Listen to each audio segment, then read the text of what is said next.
নমস্কার বন্ধুরা, আবার একটা নতুন ফাইল নিয়ে চলে এলাম। এবার ফাইলটা নতুন যে ছবিটা নিয়ে চারিদিকে এত বিতর্ক, সেই বেঙ্গল ফাইলস নিয়েই আমি আলোচনা করব।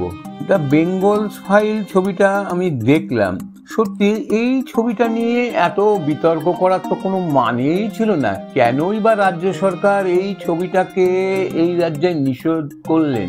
ছবিটা যদি আপনারা পরবর্তীকালে নিশ্চয়ই দেখবেন, দেখলে খুবই হতাশ হবেন। আমিও হতাশ হয়েছি।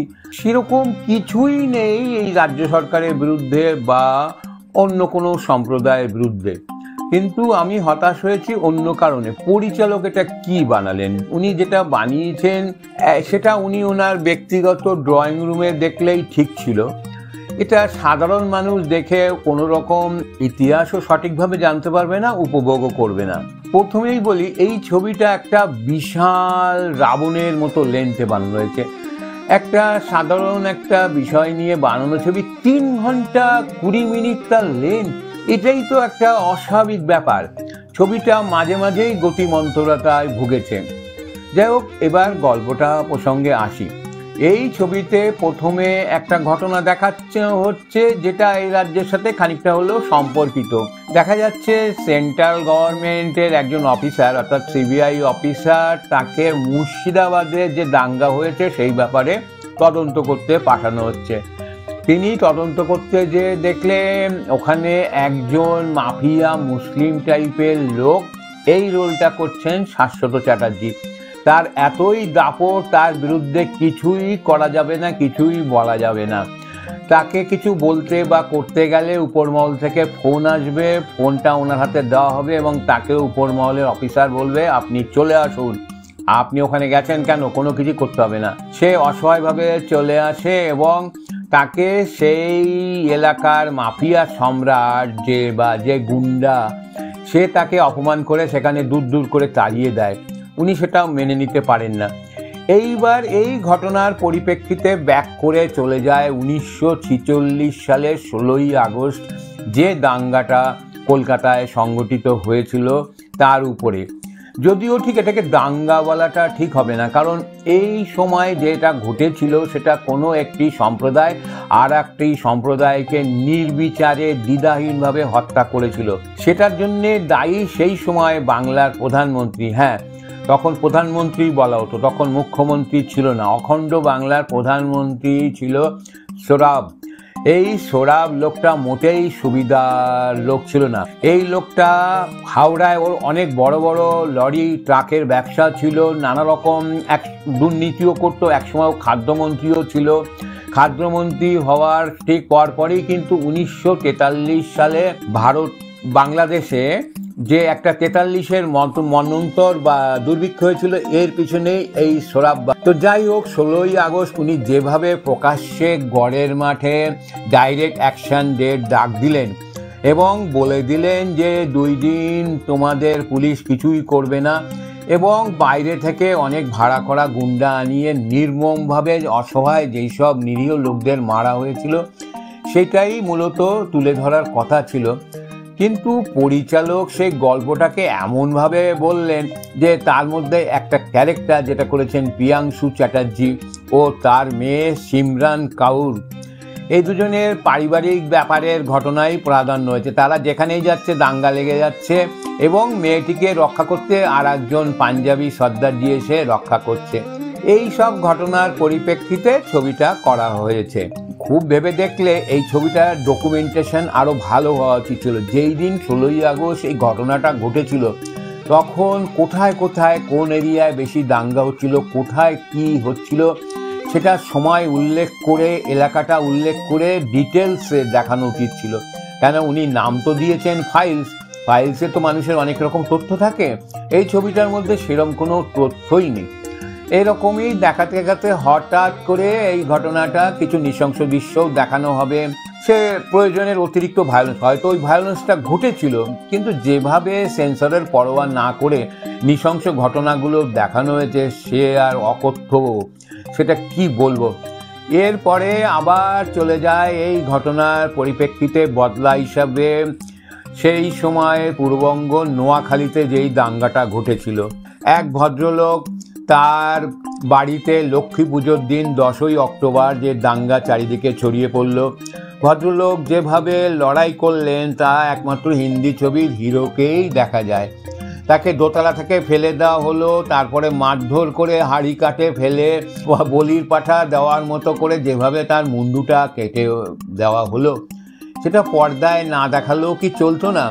যাই হোক, এত সব ভায়োলেন্স দেখিয়ে আবার সেই গল্পটা চলে এলো 1947-এর স্বাধীনতার প্রাক মুহূর্তে। সেইখানে যে জাজ একজন ছিলেন, তার ভূমিকায় নায়িকা যিনি ছিলেন সেই সিমরান কাউর ও তার প্রেমিক এক সর্দারজি যখন আর অপেক্ষা করছেন আর 5 মিনিট পরে ভারত আর পাকিস্তান স্বাধীন হয়ে যাবে, আর কোনো বিবাদ থাকবে না, ঠিক সেই মোক্ষম সময়ে সেই দাঙ্গাবাজরা এসে পাঞ্জাবি সর্দারজিকে নৃশংসভাবে হত্যা করলেন এবং তার প্রেমিকা এই মহিলাটাকে ধর্ষণ করা হলো।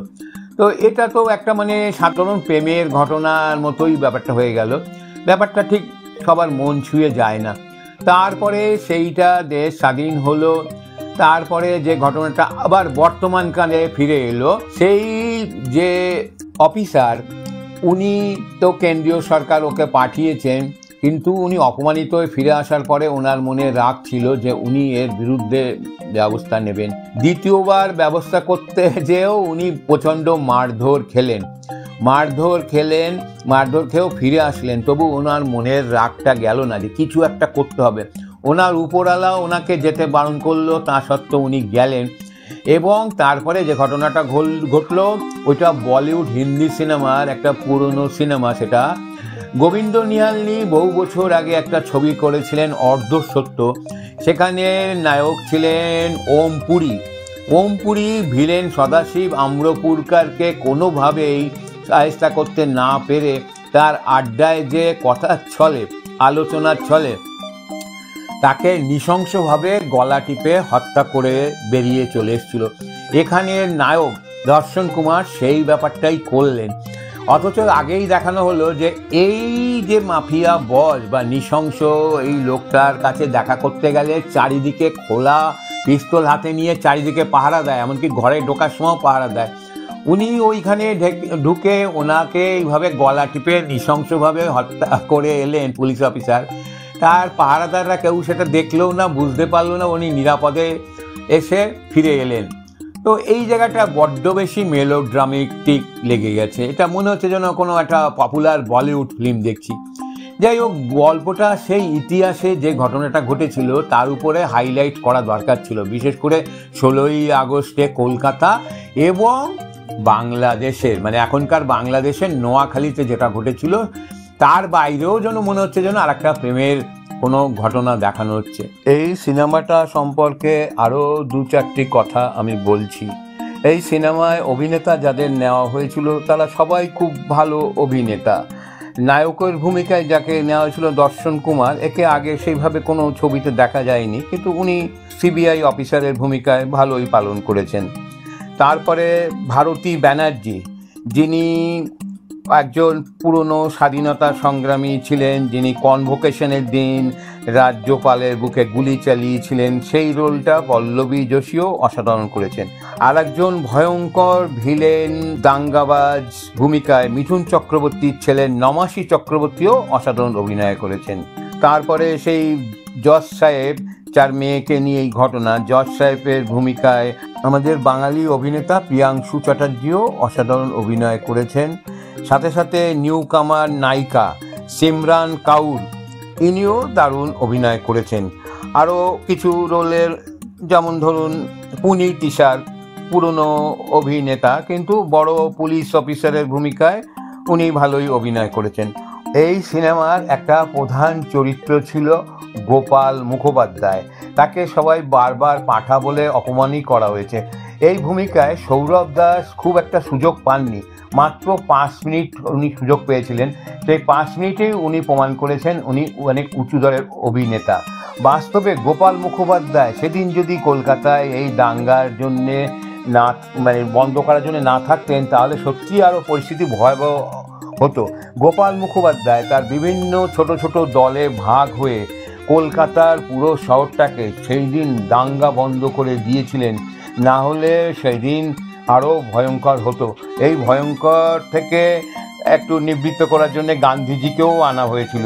গান্ধীজির ভূমিকাটা বলি, গান্ধীজির ভূমিকাটা সেই দিনকে খুব একটা ভালো ছিল না, কারণ গান্ধীজি এই নিরীহ লোকদের যেভাবে হত্যা করা হচ্ছে তাদের বলছে অস্ত্র সম্বরণ করতে। তো গোপাল রেগে যেয়ে বলেছিল, আপনি বলছেন অস্ত্র সম্বরণ করব, অস্ত্র সম্বরণ করলে ওরা যদি আবার আমাদের মেরে দেয় তখন কি আপনি দেখবেন? গান্ধীজি কোনো উত্তর দিতে পারল না। গান্ধীজির ভূমিকায় করেছেন প্রাক্তন অভিনেতা অনুপম খের, কিন্তু অনুপম খেরকে দেখে মোটেই গান্ধীজি সুলভ মনে হয়নি। আসলে এত স্বাস্থ্যবান গান্ধীজি আগে দেখা যায়নি। এই দি বেঙ্গল ফাইলসে আর একজন অভিনেতার কথা বলতে ভুলে গেছিলাম। সেই অভিনেতা হচ্ছে দ্য বেঙ্গল টাইগার মিঠুন চক্রবর্তী। অসাধারণ অভিনয় করেছেন, অসাধারণ ওনার মেকআপ। আগে কোনোদিন এই রকম মেকআপে এই রকম অভিনয়টা আমি কোনোদিন দেখিনি। মিঠুন এমন একজন মানুষ যে কোনো রোলে অসাধারণ অভিনয় করতে পারেন, এই রোলটা সেরকম একটার মধ্যে পড়ে। আপনারা দেখুন, দেখে মিঠুনের অভিনয়ের প্রশংসা করতে বাধ্য হবেন। অভিনয় মোটামুটি কারো কিছু খারাপ হয়নি, মোটামুটি ছবিটা সাধারণ হিন্দি ছবির থেকে একটু আলাদা হলো। যে ডকুমেন্টেশনের একটা হিসাব দেওয়া হচ্ছিল সেই ডকুমেন্টেশনটা মেলেনি। 16ই আগস্ট একটা উল্লেখযোগ্য দিন, যেই দিন একটা কলকাতার বুকে এইরকম ভয়ঙ্কর দাঙ্গার ঘটনা ঘটেছিল। স্বয়ং তখনকার প্রধানমন্ত্রী সোহরাবুদ্দিনের কুপরামর্শে এবং প্রশ্রয়ে এই ঘটনাটাকে নিয়েই প্রধান গুরুত্ব দিয়ে তার পরবর্তীকালে নোয়াখালীতেও যেটা হওয়া উচিত ছিল, দুটো মিলিয়ে এইটাকেই একটা ঐতিহাসিক সত্য হিসাবে তুলে ধরা উচিত ছিল, সময় স্থান কাল উল্লেখ করে। কিন্তু পরিচালক সেটা করেননি, এবং সেটা করেননি অকারণে উনি আবার ফেঁসেও গেলেন। এমন একটা ভান করে ছবিটা করা হলো যেন মনে হচ্ছে এই রাজ্য সরকারের বিরোধিতা করছে, রাজ্য সরকারও তাতে বাধা সৃষ্টি করলেন। যাই হোক, ভবিষ্যতে নিশ্চয়ই কোনো ওটিটি বা কোনো চ্যানেলে যখন দেখাবে আপনারা দেখবেন, দেখে বিচার করবেন ছবিটি কেমন হয়েছে। তবে আমাদের যে আশা ছিল সেই আশাটা এই ছবি দেখে মিটল না। নমস্কার, আপনাদের অনেক আশা নিয়ে বলছি যে আপনারা একটু চ্যানেলটা সাবস্ক্রাইব করে দেবেন। আর যদি আমার মন্তব্য শুনে আপনাদের কিছু বলার থাকে তাহলে একটু লাইক শেয়ার করে দেবেন। নমস্কার।